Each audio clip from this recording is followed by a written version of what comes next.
Hey guys, welcome to Tomes. We are working our way through a few more graphic novels today. I got a shipment in this past week, and Iconic Comics, I ordered another block of their books just to kind of flesh out my collection to see some of the other stuff they've got to offer. And yeah, I was very pleased, as always. Shipped really fast. The longest part of the shipping was they had apparently gone to a con, and so the sticker was made on the 14th, and it didn't ship out till the 18th.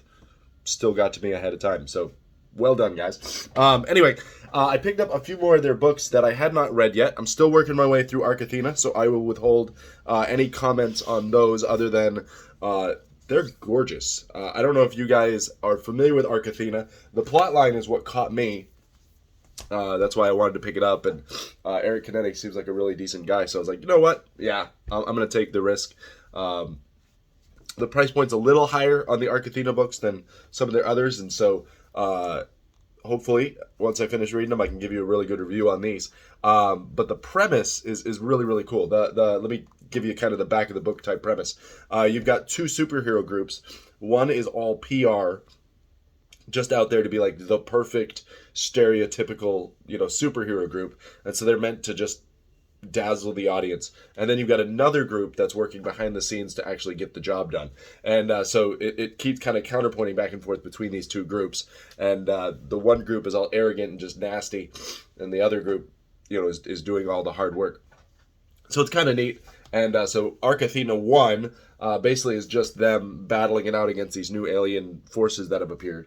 And a lot of subterranean effects and looks to it. So it's really, really cool.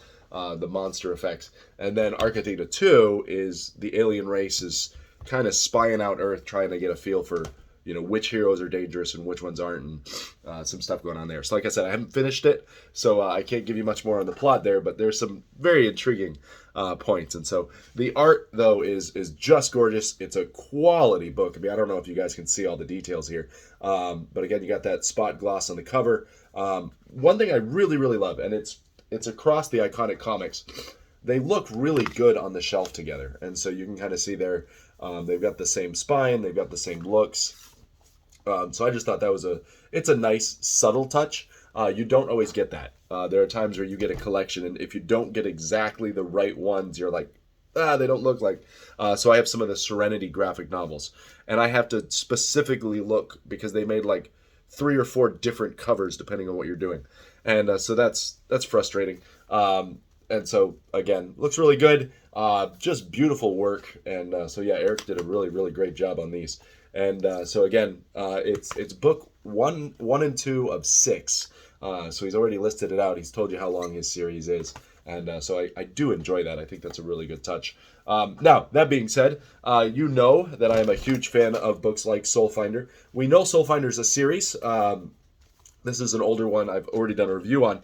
But what I'm really looking forward to is the next Soulfinder's coming out, I believe, at Bell County Comic Con. So in a few weeks, the new Soulfinder is going to come out. And again, these are really nice because, again, they line up really nice on the shelf together too. And so, again, didn't get a new Soulfinder yet, but I am looking forward to seeing what Douglas Ernst and those guys have to offer with their next installment. And from the promo stuff, it looks really good. There's some spidery effects, and so as you know, with Soulfinder, each one kind of has a different demonic creature that they're battling. And so you kind of had the snake-like worm imagery in the first one, and then like the octopus underwater angler type creatures in the second one, and then the third one I believe is going to be all spider-like, which of course, yeah, touches all the fear factor nerves right there. So that it's called Infinite Ascent. So keep an eye out for that. But those are some of the ones that I'll do a review on later once I get my physical copies and can actually look them over. Now, the main part of the video is I finally got my hands on Blackhops. And I must say it is in the running for one of my favorite Iconic Comics series. It is just fun. And so I wasn't able to get the omnibus yet, but I grabbed volume 3 and 4. I had read number 1 online at some point in the past, so I knew about that one. So I was willing to, I knew 2 was kind of a soft reboot or something. I'm not sure how exactly they described it. But this is Blackhops volume 3. Okay. And it is, yeah, it's fun. They spoof a lot of those old like 80s horror, not horror, action movies. So this is Apocalypse Now, and they had Buns of the Patriots and so on and so forth. But again, I didn't realize that the entire cover was pretty much that foil, and so that's kind of cool. The characters in this are they're just fun. So the way this plays out, this is actually an explanation for how Misha joins up with the Common America crew. Because if you read Common America between volumes 1 and 2, like Misha, you know, the like Soviet mercenary type character, she's working for the Russians in like one book, and then she's part of the Common America team in the next one. And you're kind of like, how did that work? Like, just the power of friendship just converted you? And so this one actually digs in and explains it, because they actually have to go where she is and, you know, exfiltrate her. Now, it's got some great characters. If you don't know the premise of it, the premise of the book is you've got these more or less cryptids. Now, if you don't know what a cryptid is, go to one of my previous videos. I think I talked about it in the Bigfoot Bill review. I think I talked about it a little bit in SCP. But a cryptid, they're these semi-mythological creatures, kind of modern mythological creatures. And so this has a bunch of those.